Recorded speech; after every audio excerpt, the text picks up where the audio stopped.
তো ভিউয়ার্স দেখতে পাচ্ছেন একটা গাড়ি রেডি হচ্ছে আর কি।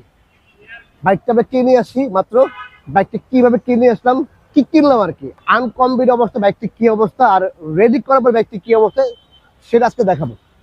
এটা ফোর বি এটা হচ্ছে গিয়ে 24 মডেলের এটা হচ্ছে গিয়ে এবিএস ভার্সনটা, এবং দেখেন নিউ গ্রাফিক্সের, এটা হচ্ছে আপডেট মডেলের আপডেট গ্রাফিক্সের। আচ্ছা, এটা হচ্ছে পানি কালার স্টিকার লাগানো ছিল, তো এটা আমরা তুলে ফেলি, তুললে দেখি তো কি হয় বাইকটার কন্ডিশনটা দেখি আমরা। এটা ভিডিওটা হবে এরকম যে আসলে এটা কমপ্লিট অবস্থায় কি থাকে, আর কমপ্লিট করার পরে বাইকটি ওয়াশ টাশ করে মোটামুটি হচ্ছে গিয়ে পার্লারে ঢোকানোর পরে একটু আলতা সুলু পাউডার লাগানোর পরে বাইকটির কন্ডিশন কিরকম হয় দেখাবো আজকে আমরা। একটু এই বাইকটির মাধ্যমে আজকে জানতে পারবেন যে রাশেদ বাইক সেন্টারে আসলে বাইকটি কেনার পরে কি কন্ডিশন থাকে, আর হচ্ছে গিয়ে বাইকটি মোটামুটি শোরুম কন্ডিশন করার পরে বা ডিসপ্লে করার পরে বাইকটির কন্ডিশন কিরকম হয় সেটাই আজকে দেখাবো ইনশাল্লাহ।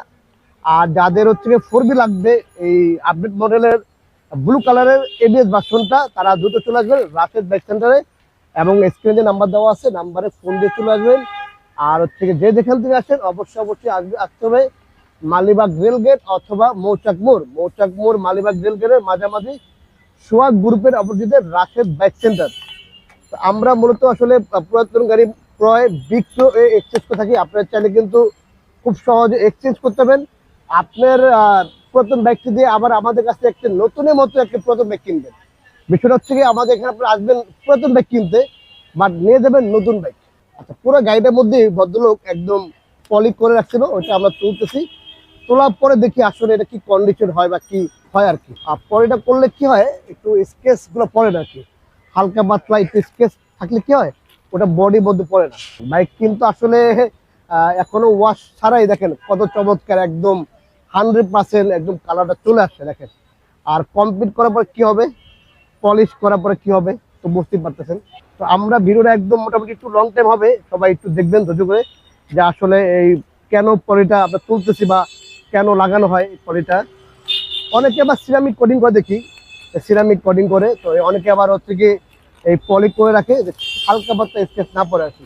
আর যারা আমাদের চ্যানেলটি সাবস্ক্রাইব করেছেন তাদের অসংখ্য ধন্যবাদ, এবং যারা আমাদের পেজটি ফলো করেছেন সবাইকে অসংখ্য ধন্যবাদ। আর যারা এখনো করেননি আমাদের পেজটি ফলো করেনি অবশ্যই পেজটি ফলো করে নেবেন, এবং লাইক কমেন্ট শেয়ার তো ভুলবেন না।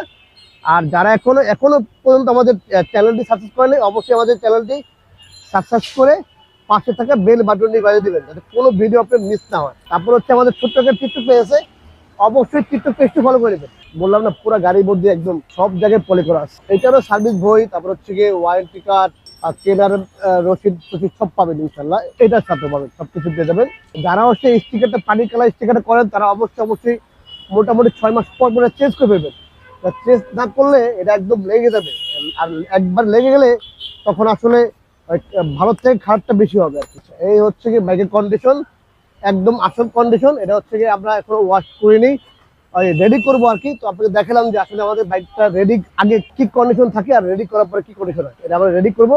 রেডি করার পরে আবার আপনাকে দেখাবো। তো এখন হচ্ছে কি আমরা বাইকটা ওয়াশ করবো আর কি, ঠিক আছে, ওয়াশ করবো, দেখি তো ওয়াশ করার পরে কি হয়। তো এখন আমরা বাইকটি ওয়াশ করবো, আমরা ওয়াশ কিভাবে করি সবই দেখাবো ইনশাল্লাহ।